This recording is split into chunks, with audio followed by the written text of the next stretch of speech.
NorthJerseySports.com Athlete of the Week. You can nominate an athlete by tweeting at us, #NJSAOTW, or emailing us at njsaotw@gmail.com.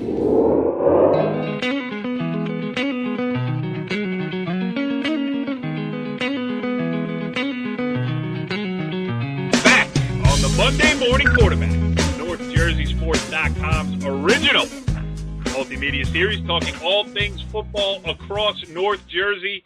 This is Season 4, Episode 11, the playoff edition here, as we are down to the final round of the state sectional tournaments across North Jersey. I am Corey Doviak, being joined by my illustrious panel of North Jersey football insiders, starting with the venerable one, Jimmy Avatable. What's going on, Jimmy? How's it going, Corey? We're getting down to the nitty-gritty right now. Yes, very exciting times here, and we are going to go look backward at what happened this past weekend. We're going to look forward to what's coming up this weekend, and we will do it all with the head Husky, Brian Carr. What's up, Brian? Hey, good. I'm great. Great weekend, and I'm looking forward to a warm-up appetizer. Got Thanksgiving game, Friday and Saturday, Jimmy our game, and then we'll get right into MetLife. So I'm excited to close out this great season. Yes. Now, let's just set up this show a little bit. Brian Carr was on the hustle all weekend. Not that Jimmy wasn't either. I mean, Jimmy saw probably 13, 14 games himself. But Brian Carr ran around and got interviews from all across North Jersey. So we got a bunch of stuff to play from a variety of games. I was at the New Milford game on Friday night, and that will lead into our guest this evening. New Milford head coach Billy Wilde will join us shortly here. But, and we got a lot of audio to play, a lot of different things to talk about. We'll look back mostly in this edition. Next week when we do a show, it will be that tweener week, and we will preview the state finals to come and set up everything there. But, this show is mostly about how we got there. So, I want to bring Billy Wilde on in the front of the show, and then we can talk about a bunch of stuff. But, Jimmy, first one I want to ask you, what popped out at you? Was there one where you say, whoa, how'd that happen? We mentioned it before going on air. You have to give all the credit in the world to Old Japan, a team, again, we mentioned that won a state championship last year, was a dominant team, lost some exceptional football players, got into the playoffs again this year, went up and played the number one seed Sparta, jumped out 19-0, saw that lead evaporate. And, at that point, you're starting to say to yourself, hey, it was a great season, and all of a sudden it came storming back. Not too many people beat Sparta at Sparta. And, again, you have to, what a great job by Coach Dunn. I wonder if there was a coincidence he was on the show last week and won. But, super job, and they'll be in MetLife Stadium again. Yes, absolutely. I mean, really a tremendous job. And Brian Dunn was on the show this week. So I was not going to reach out to him and have him come back on again. I mean, that's asking a lot from the guy. Right. What I did try to do was get one of, a volunteer assistant, a guy very high up in the program now. He's the assistant freshman football coach at Old Japan and a founding member of the Monday Morning Quarterback here, our former co-host, Brandon Gregory. I laid the groundwork. I did all my due diligence and my show prep. I said, will you come on? We'd love to have you back on. The listening public is clamoring for another appearance from Brandon Gregory. He agreed. We called. He didn't pick up the phone. So we will have to skip that appearance this week. Maybe we'll get something on tape with him later on. But, Bri, how about you? Did one game pop out before we get to we'll talk a little bit about North 1, Group 1, because we're going to have Billy Wilde on. But is there anything else that caught your fancy here from the last weekend? Well, I agree with, we talked about it before the beginning of the show, and Jimmy just mentioned Old Japan. We were following it. Last week when we talked to the coach, they hadn't passed much in the game against Jefferson. They came out and they won it by their passing game. So like Coach told us last week, hey, he had to adapt to the other team. So I was surprised. I thought Sparta was a real deal. The other one that caught my eye a little bit we were looking at is Ridgewood trailed Montclair in the third quarter 20-7. They did come back to win. That was kind of a surprise. Usually Ridgewood's more of the front runners, stay ahead, and they don't get caught. But they were behind. So we were surprised that they were able to come back like that. Otherwise, no big other surprises. You know, the public, the non-publics, anybody could beat anybody at any given day. I'm talking about Group 4, non-public. Yep. We'll talk about that more next week, I guess. Yes, absolutely we will. But let's move back now. Let's go to the small schools. North 1, Group 1. On the top side of the bracket, number 1 Hasbrook Heights against number 5 Cresskill. Jimmy, I believe you were at that game, correct?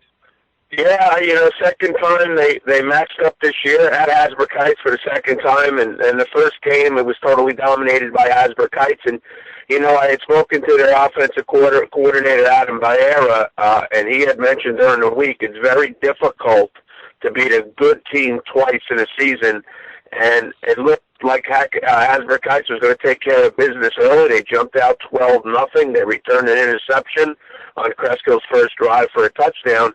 And then in the second quarter, Cresskill took control. They had the ball deep in Hasbrook Heights territory, did not score, held Hasbrook Heights 3 and out, got the ball back and punched it in. And it was a 12-7 halftime lead. The game could have, certainly could have went it either way. Hasbrook Heights, as a champion does, took the opening kickoff in the third quarter, went down and scored to make it 20-7. And you felt like that was going to be the impetus for them to put the game away. And what does Cresskill do? Come right back to the field and score. It was 21-14. Hasbrook Heights scored to make it 28-14 with just under 4 minutes left. Cresskill got the ball, long touchdown pass, 28-21. Onside kick, got the ball back. Defense, got the ball in Hasbrook Heights territory. Weren't able to do anything. Turned it over on downs. Held Hasbrook Heights again. Got one more opportunity with about 20 seconds left, and on a fourth down, threw a deep pass down inside the 10-yard line that was knocked away. But a super job by Coach Quinn and Cresskill. Certainly got better as the season went on. And if you're Hasbrook Heights, it's always nice to be battle tested, and they have been their last 2 games against Cresskill and Pompton Lakes, where they, maybe 4 or 5 weeks earlier they were not tested. Yeah, and again, it gets back to that NJIC tournament. That format seems to have helped Pompton Lakes. Seems to have helped Hasbrook Heights get ready for this run here, and they're in the North 1 Group 1 final. That will be at MetLife Stadium on Sunday, December 4th in the 10 a.m. slot, and their opponent will be New Milford. Now, we are going to bring on head coach Billy Wilde here in just 1 second, but before we do, I just want to mention here, and we'll talk a little bit more about it with the coach, but Christian Correa set the all-time rushing mark at the school, 2,279 yards. That's his season total. 33 touchdowns this season. That's also a school record for a season. On Friday night, he had 38 carries for 226 yards, 2 touchdowns. He set the tone with 9 carries on the first possession of the game. New Milford cashed that in, went up 7-0, and really they were never headed the rest of the way. So before we bring in Billy Wilde, I just want to play an interview that I did with Christian Correa just to set the tone a little bit. I know Coach Farley forever, and I said to him, I think I had you for 37 carries, 223 yards. He said, that's about his average. Just talk about that workload. Well, it doesn't happen without our line. Our line is the reason I'm being able to do what I'm doing. Without them, I wouldn't be able to get these yards. I wouldn't be able to break these records. So everything goes out to the line. And the defense played lights out today. Hughie made some crazy interceptions, and that was huge to get that interception at pick 6. Yeah, just it took a little pressure off the offense. Points of the game. That's like a huge turning point. How about when you take the opening drive? You had that one penalty on the first drive, made it 2nd and 20. I think after that, you guys played almost a perfect game. Yeah, after that penalty, we knew to keep our composure, and the line's going to be able to do what they're going to do, and I'm going to find the hole, and we're going to do what we do best and run the ball. And in that third quarter, after that roughing the kicker penalty, you guys held the ball for over 10 minutes, and that pretty much put it away. Yeah, that's what's so great about us. We were able to hold the ball for almost whole quarters, and that's what's so good about having this line. They just block, and I could just chip away at the defense. I am old enough to have covered Dante Tobler here. How much have you talked to him, been involved? Has he been back? I know he's still playing at Stockton, right? I think he's at Stockton. It was Rowan. He went Rowan. Yeah, when I was younger, I always looked up to trying to break the records, and now that I'm able to be here and accomplish what I'm accomplishing, it's huge. And it's just amazing. Talk about trying to take this one more step here. This one more step is huge. We need to accomplish what we started in August. We had one goal in mind, and that was to bring a state championship back to New Milford. Were you surprised at how well you were able to dominate? They're big up front. You guys pushed them around a little bit. I feel like if we bring our A game, our line could dominate anyone in our group. Yeah, so that was Christian Correa, who's in the midst of a historic season here for New Milford. Let's talk more about it. Let's bring in our guest on this edition of the Monday Morning Quarterback as we welcome in on the Complete Performance Baseball Academy hotline. He is the New Milford head coach, Billy Wilde. Coach, thanks for joining us here on the Monday Morning Quarterback. Hey, thanks for having me. Well, it's a great time to have you here, too. I saw your team play on Friday night, and needless to say, I was more than impressed. A great performance, a 27 to 8 win over Beckton in the North 1 Group 1 state sectional semifinals. Getting back to the Meadowlands, you got to be pretty happy with the way things turned out on Friday night. Oh yeah, no, the kids are playing great right now. We're hitting on all cylinders. The Christian Correa is running the ball every week in and week out. He's having big nights, but our quarterback's really starting to come on, throwing the ball, and our defense has been playing great the last couple of weeks. Well, that sounds like a pretty decent formula for success. Not bad. Well, we're the kids are working hard, and we had a little adversity in the middle of the season, and they got it together, and they didn't like the outcome of those games, and they just focused a little more and a little harder, and put together some good games. Yeah, absolutely. All right, Jimmy, you go way back with the coach.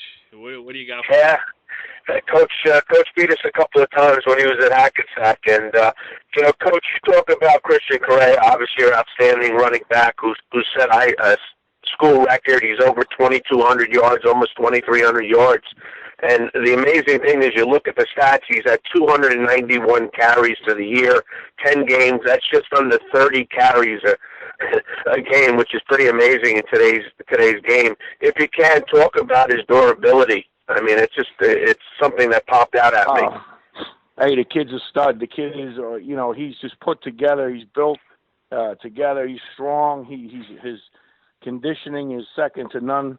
And he wants the ball. All the great ones want the ball, and he wants it. It's like when you run the ball, you got to be a little bit more patient because you might get stuffed, and then he hits the seam, And his yards after contact are incredible. He's running through tacklers, arm tackles, breaking tackles in the open field. He's incredible.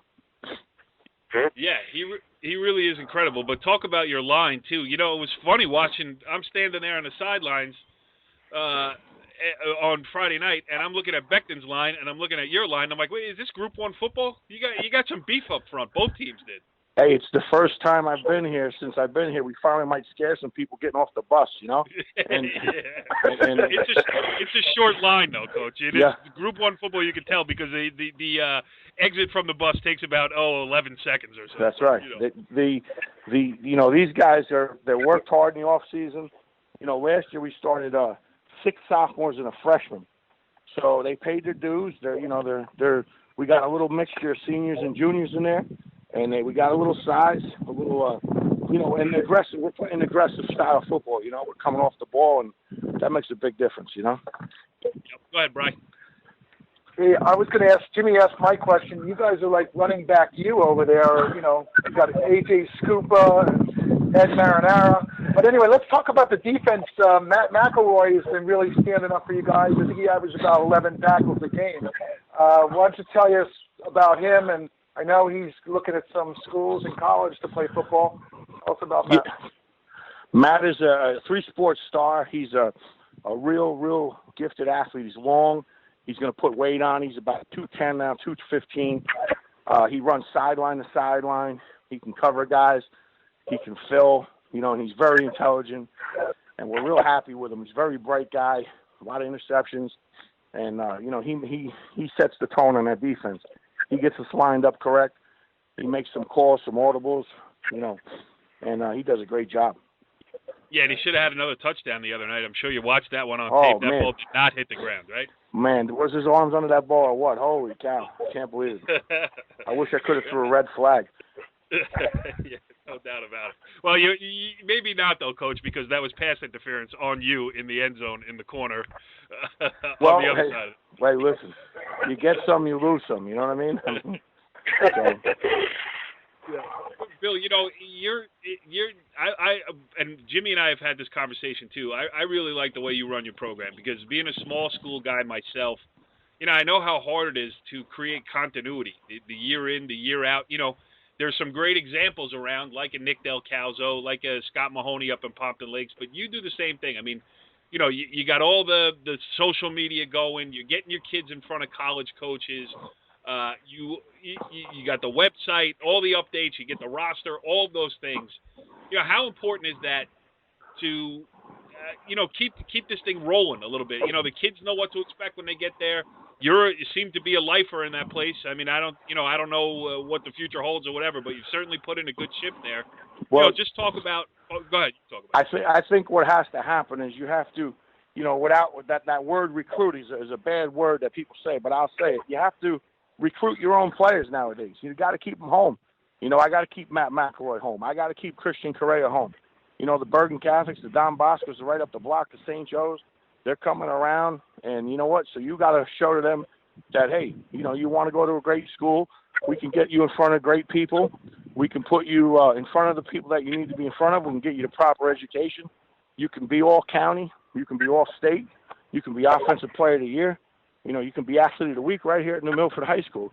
And football is based on size and speed, and that's it. And I know the Catholic school people aren't going to like me, but the same guy that comes to New Milford High School goes to Bergen Catholic High School. That's his job, and we tell our kids, you win a championship at New Milford, they'll build a statue for you here in New Milford, Yeah. They'll build a street for you. They'll name a street after you, That nobody knows you up at Bergen Catholic or St. Joe's. Don Bosco, they're just going to, keep reloading kids in there and keep going. So in New Milford, since I've been here, our goal has to keep the McElroys, the Correas, the Scopas, the Toblers. We're trying to keep these kids home. And, that's it. I mean, education-wise, we're tops.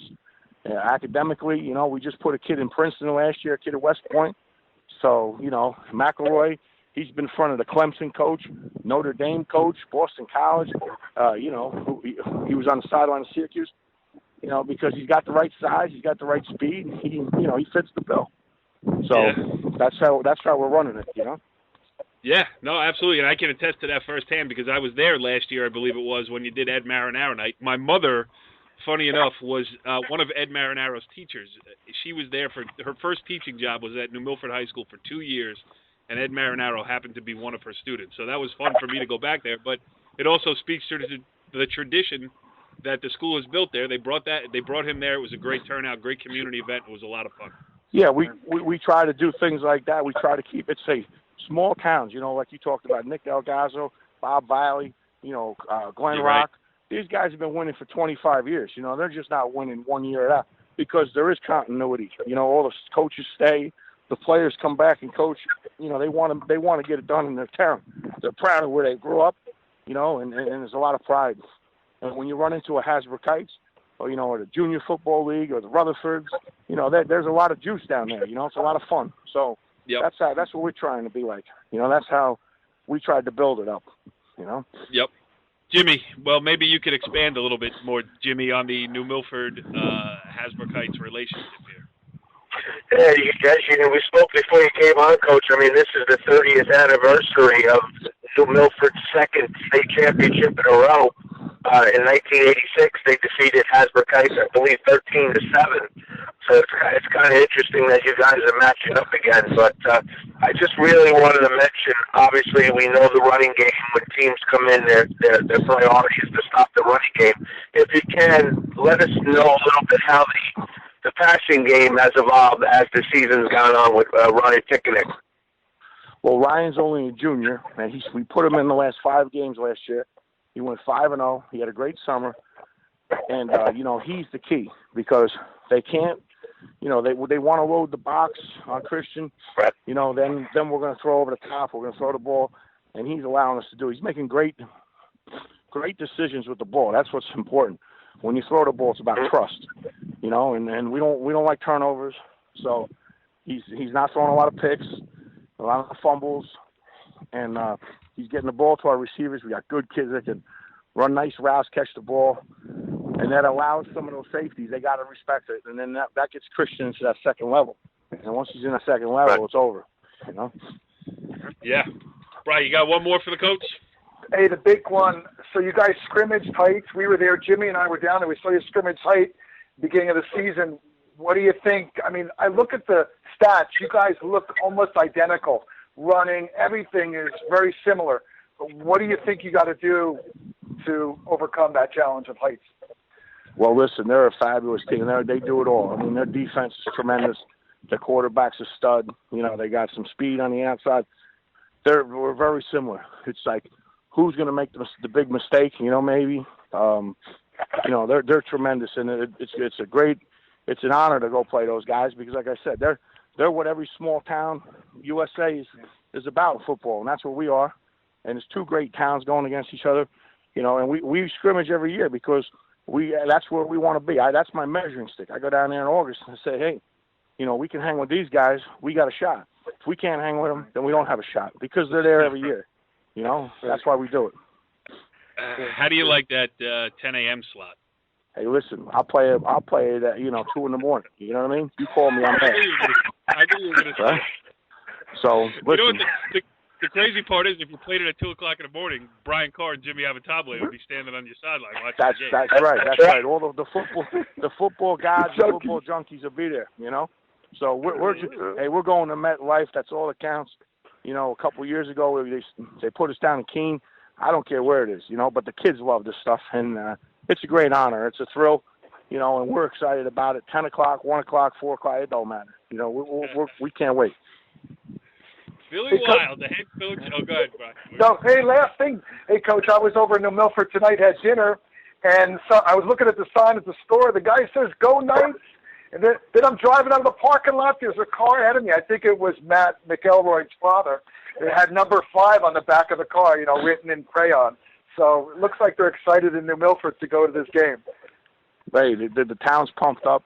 They're behind the kids, and it's going to be exciting. It's two great towns going against each other, and it should be like that, you know. And our league got it right with this league championship thing, and got a lot of juice in that. And small town football is alive and well in North Jersey. Well, interesting stuff there with New Milford head coach Billy Wilde. He gets you all pumped up to talk about football. Well, not necessarily to play football anymore in my physical condition, but definitely a high-energy guy doing great things with the New Milford program. All right, North 1, Group 1 in the books. Let's move forward here, and let's start with a battle of, High Point with the first-round upset. The number 8 seed went into Pompton Lakes and pulled the upset. So they had a road game again this week at Westwood, the number 4 seed. We had Coach Dennis Hart on last week. The Cardinals have been on quite a roll. Brian Carr, you were at that game. Obviously, with a 42-12 final in favor of Westwood, the Cardinals are still rolling. Wow. There was no stopping the Cardinals all game. I mean, they shut down High Point on defense. High Point didn't get their first down until almost like a minute or 2 left in the first half. So, I mean, every drive, they must have had 6 drives in a row they scored. They were running, passing. The quarterback, which we'll talk to in a few minutes, Sean Hopkins, the kid's unbelievable throwing. The yards, he's well over 2,000 yards passing. He almost has 800 yards rushing. The kid's amazing. He's got a lot of, guys supporting him. His receivers are tall. They look really good, so it's going to be a great game when they play Mawa. 2 very, very good teams. They look great. They really look good. Did you say Sean Hopkins? I said, yep, Sean Hopkins, quarterback. Well, here he is. Brian Carr here, Westwood. I'm with the quarterback, Sean Hopkins. Sean had a tremendous first half. Second half with running clock. Tell us about the game. How'd you feel out there? You really had a good game. Well, words can't describe how this game went today. I mean, all phases of the ball we just dominated. High Point was a great team, and but we played our hearts out today. We really wanted it because we know after this game we'll get to our ultimate goal, which is MetLife. We've been saying it all year, and now I guess we're playing Malo to get a rematch on them. Right. Tremendous first half. Mm-hmm. I mean, threw the ball really good, really, really well. Running the ball, running hard, running well. So, I mean, credit goes to the line, too, I'm Absolutely. sure. Oh, yeah. They had a block for you. No, all night they were doing great, no doubt. Receivers throwing the ball, they were getting home for you. They kept getting open. I mean, I can't do anything else. Like literally, a monkey could do my job. No, but you have to do it because you're the man. You're out there. Yep. You run the ball well. You throw the ball well. They run. They help you. Absolutely. So what are you thinking now? You have 2 weeks to get ready. Big game, rematch against Mawa. I mean, we're gonna celebrate tonight, but tomorrow morning, 10 a.m. we get back in the film room and we're gonna focus all up on Mawa. 2 weeks, this is what we always wanted. We wanted payback on those guys. They're gonna bring us a tough fight. They're a great team, and we're ready to go. I think that was early in the season, right? It was like the first game of the year. Yep. So you've had a long season to really get better and better, and I think you guys have got better. All as season got along. We've gotten a lot better. They've gotten better too. I know that for a fact. I mean, we've been watching them because as I said, we wanted them, and we're ready to go. I mean, I can't wait. You guys played a lot of close games. Oh yeah. Really, there were about 3 games you won by 1 point down in Lincoln. In a row, yep. In a row. So a lot of close games. You guys are used to playing really pressure-packed games. So you're ready for MetLife then, huh? Absolutely. I mean, there's nothing better than that. Absolutely. Thanks for your time. Sean Hopkins said a monkey could do this job. It's great. But, Jimmy, when you got a kid who's playing as locked in as he is right now, I mean, it's no wonder that Westwood is playing. Without question, he mentioned it himself. I don't know if there's a team in North Jersey that has improved as much from the beginning of the season to now. I mean, that's 8 wins in a row. And I'll tell you what, I watched the game. It was on, Larry and John at WCTV did the game. It was on TV. And I'll tell you what, it was as dominating a performance as you can get in a playoff game, 35-0 at halftime. As Brian mentioned, they gave up 1 first down with just under a minute left in the first half. And, the first game, they played a lot of sophomores. They're mixing in a lot of sophomores early on, and those sophomores have become juniors right now. And that's going to be a hell of a game against Mawa. Yes, absolutely. Before we talk Mawa, though, we have to talk Dennis Hard. He was a guest last week, and if you're making back-to-back appearances on the Monday Morning Quarterback, you're doing some things right. Here's Dennis Hard with Brian Carr after the game. Brian Carr here up at Westwood. I'm with Coach Dennis Hard. Coach, how did you think your team did tonight? Great game. Outstanding effort. I mean, it's hard to find anything wrong that happened tonight. We just, on all cylinders, we were just getting it done. It was a great job. Offensively, they had 1 first down in the first half on a quarterback sneak. So, we were real pleased with what happened right there. Talk about quarterback. I mean, phenomenal. I mean, not only did he thread the needle, he threw some great balls tonight. He's got those big receivers, and but him running the ball's amazing too. I mean, he's got some speed that he doesn't get touched. Right. So I talked to Brandon Gregory or Brandon Brown. Brandon Brown did really good. He was really hustling the ball. The whole defense was doing great. Anybody else you think that came down? Roy Carter and Benny Dodd out of sophomore number 40. Right. He plays the one technique. He's just a force to be reckoned with. He's just. He did his time in the weight room, and he's just beating people up. Right. So now a rematch, regular season game against Mawa. Anything you think about there? Just getting ready? We got to get ready and see if they change anything. It's a great opponent. They're the Group 2 champs, and we'll see what happens. Yeah, it should be a great game. Great Bergen County football. Right. It should be good stuff. Usually, I could take the time and edit out when Brian Carr makes a mistake. But, Jimmy, he mentioned Brandon Gregory there. He said, I talked to Brandon Gregory. That would make him the only one who has talked to Brandon Gregory tonight on this edition of the Monday Morning Quarterback. It fits in well.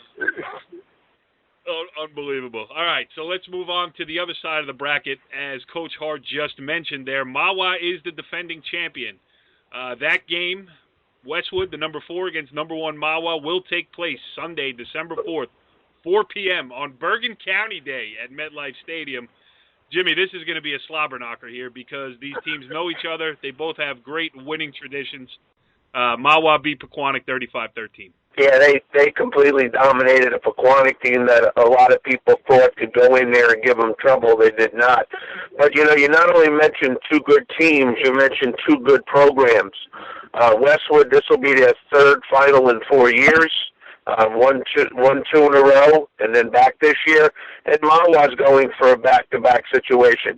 Opening day, Mahwah was a little bit more experienced. They scored in the second quarter, I believe, 20 points to jump out early and never look back at a 24-6 win.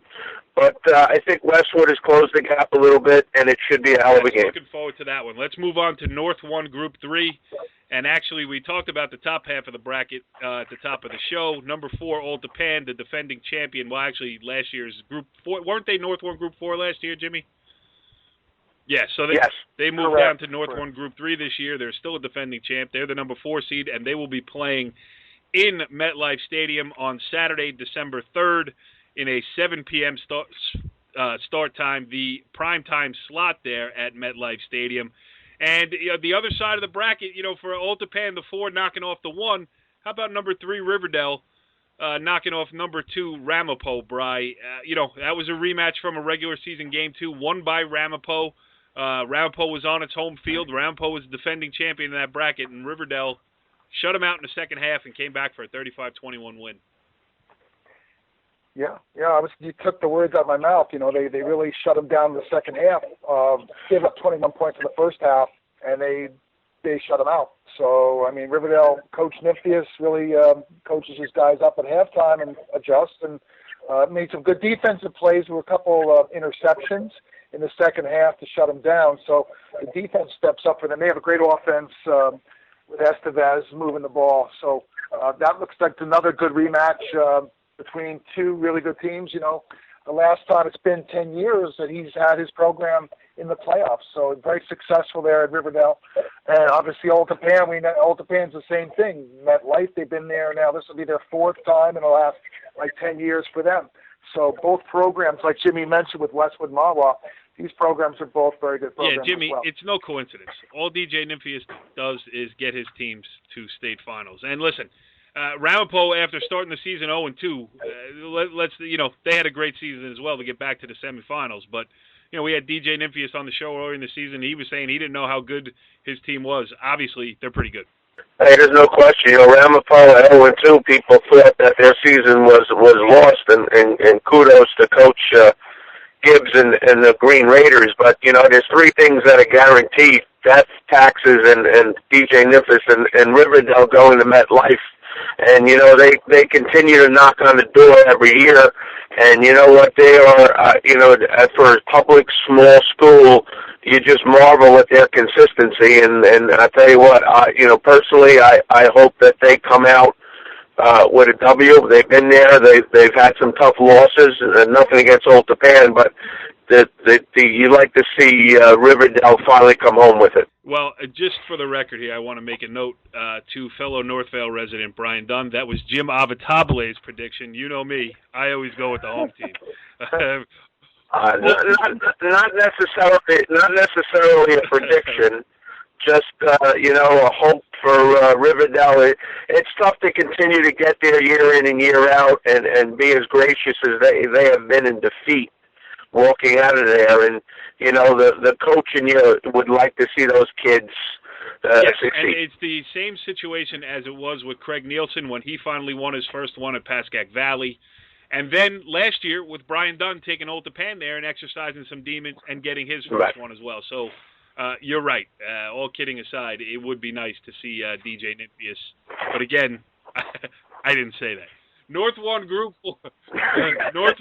4 here. Now, this is the wacky bracket because it got underway late.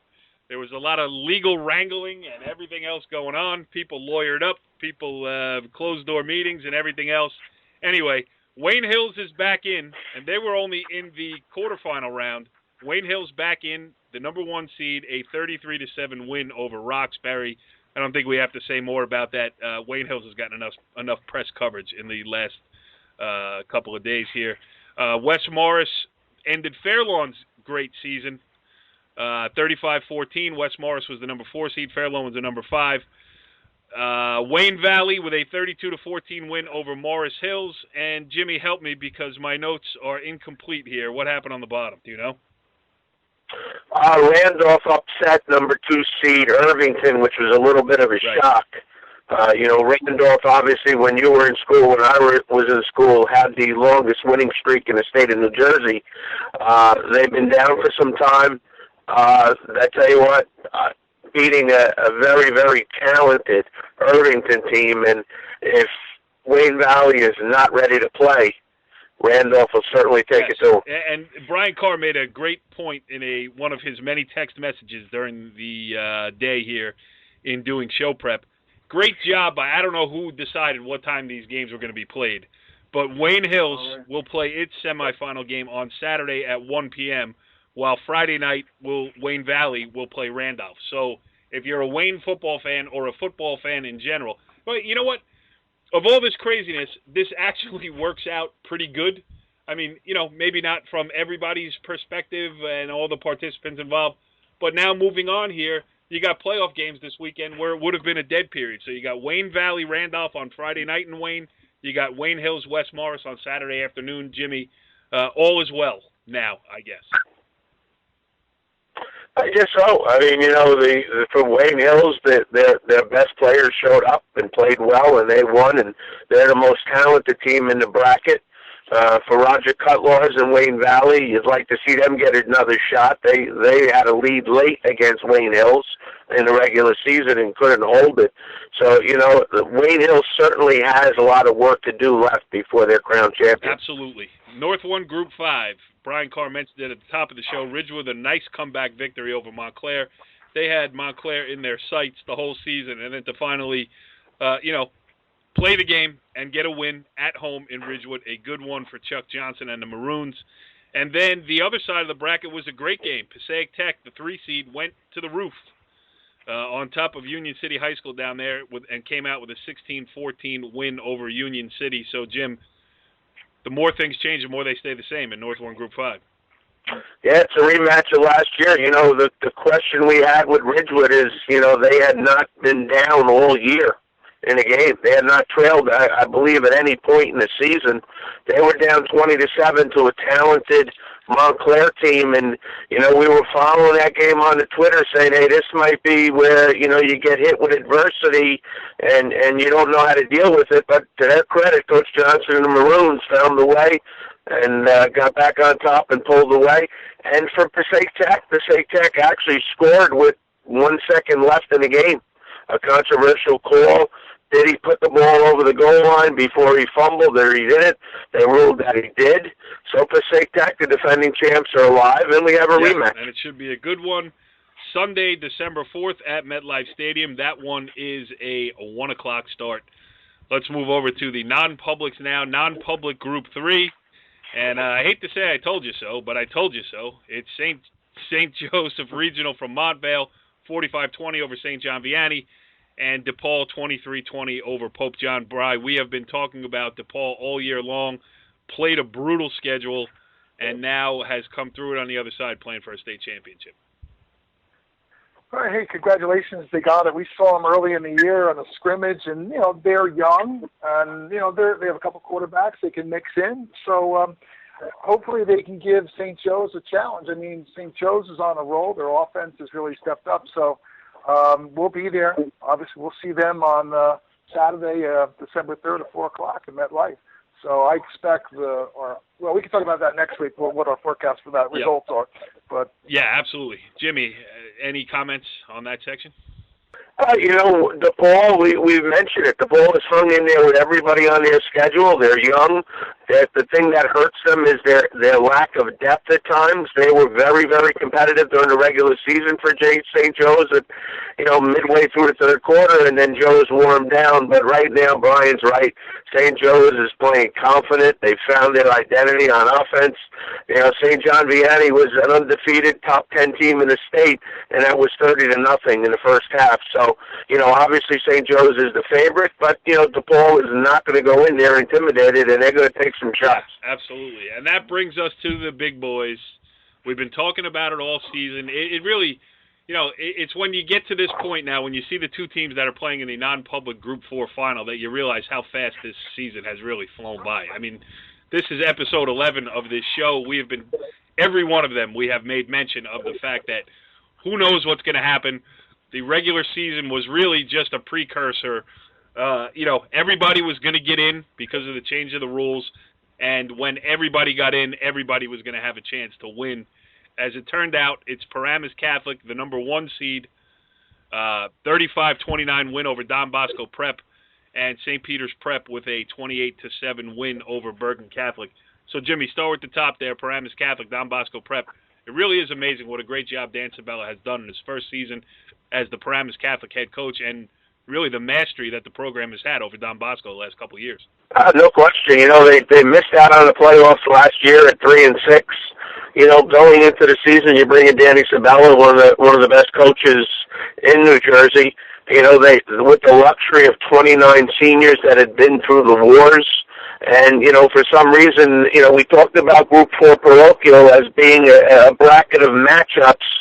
And for some reason, Paramus Catholic matches up extremely well with Don Bosco. Again, a quarterback, Brito, their running backs, Jackson and Clark, put up just under 500 yards of offense against Don Bosco the other night. And to Don Bosco's credit, very rarely do you give up 500 yards of offense and are still in the game. And they had a last-second pass, a Hail Mary pass that, fell on the turf, and Paramus Catholic moves on. For Don Bosco, starting off 0-3. They were maybe 30 yards away from going back to defend their title. Yeah, and it is crazy. If you follow Brian Carr's Twitter, and I retweet as much as I can, but I really can't keep up with him, making mention of the fact that Paramus Catholic going from the big house where they started the season in Ann Arbor, Michigan, and Brian, they're going to close their season at another pretty big house at MetLife Stadium. That's the Friday night, December 2nd, primetime spot, the 8 o'clock tip. Yeah, they're pretty solid. We talked about this group during the season. Anybody could beat anybody. Nobody had any idea who's going to be here at the end. So, Paramus Catholic's had a good year. It's the same thing with St. Peter's. They lost to Joe's, Bosco, and Paramus Catholic, but they beat Bergen twice. And, and Bergen beat Paramus Catholic. So, this is a crazy season. So you got two really good teams, we'll talk about the St. Peter's in a second here, but their defense really shut down Bergen Catholic. They shut them down, and their offense did enough to stay ahead. And I thought momentum was going to go back and forth in that game, and it turned out little momentum went to Bergen, and then Peters got it in the second quarter, and then they kept it the rest of the game. And I just thought it was going to go back and forth. We didn't get that slugfest that I was looking forward to seeing between those two really good schools. Yeah. Well, let's do this. Let's play this interview that you did with Rich Hansen, the St. Peter's Prep head coach, after the game, because he talks about that. The first time they played, St. Peter's jumped out to a big lead. Maybe they thought the game was over, and Bergen Catholic darn near caught them there at the end. So that was the theme, and Rich mentions it in this interview you did with him. We came out here to come up to try and beat a team twice in the season in our division. Bergen has so many good players, and they do, by design, do so many things really well. It's a challenge. But our kids were unbelievable. We had our best week of practice in a while. They were saying the right things, doing the right things. Guys really, really want to get back to try and get this right at MetLife again and try and win it again. So, I wanted Jonathan, but I think he's right here. Coach, talk about the defensive effort, stopping them on a bunch of fourth downs. Just talk about it, controlling that line of scrimmage. Our defense was spectacular. They came up with so many, short yardage stops, whether it's third or fourth. They just did a great job of putting pressure on Langen. Even when we didn't sack him, we hit him a lot, and that was the plan, to try and make him uncomfortable and try to keep him from getting in a rhythm. He's his best when he's in a rhythm, and I think we were able to do that. Our defensive line played really well today. Yeah, plus you're able to shut down McKenzie also, Coach. Yeah, listen, Josh is going to be a hell of a player, and he is a hell of a player. He made a great run there for the touchdown.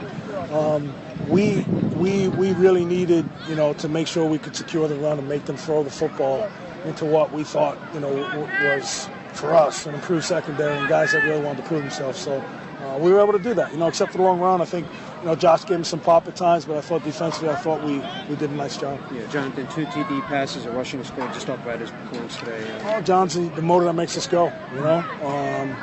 We knew that they were going to do some things differently today because of the last performance he had against them with 6 touchdowns. But like I said, his ankle was hurting a little bit, and we wanted to protect him too.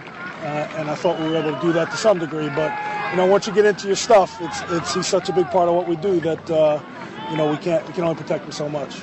Coach, your defense really shut him down. You only got 7 points. You really shut him down after the second quarter. What did you guys do different, you think, to try to shut that down? Well, you know what? I thought that we played with the kind of intensity we need to play with for 4 quarters. The last time we played them, the first half we gave up 6 points, right? And then kind of let down the second half. So the theme of the week was to finish the game. Yeah. Play defensively the way we know we can play, and finish. Right. And I thought that defensively we were certainly able to do that. Probably that same ideal you have to do when you play Paramus Catholic. You have to finish too, right? I think last game was close, only came down to 1 score. It was 21 all, and we were getting the ball back with less than 4 minutes and turned the ball over. So it's a very competitive game, both sides. Yeah, they're such a talented team. I think we are pretty evenly matched. Right. So these games come down, championship games come down to turnovers, special teams, and you never know who's going to be a player in the game. You never know. We beat them 2 years ago for the state championship, and our special teams play made the game. Right. So it's all hands on deck now. This is the fun time. This is the fun time for sure. That's going to be a great one. That's the Friday night game too. And Bri, we got one more interview to play here, and that is with St.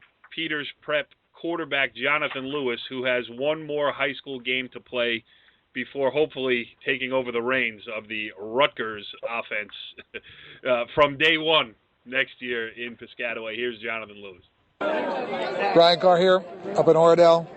St. Peter's Prep just topped Bergen Catholic 28-7. St. Peter's will go on to play at MetLife against Paramus Catholic. I'm here with quarterback Jonathan Lewis. It's about the game going to MetLife. How's it feel, Jonathan? It feels good. It feels good to be back. Good. Tell me about the game. You guys were solid. Offense was really good. You kept them to only 7 points. So how'd you feel today? You were running well. I felt good. I'm just speechless. Yeah.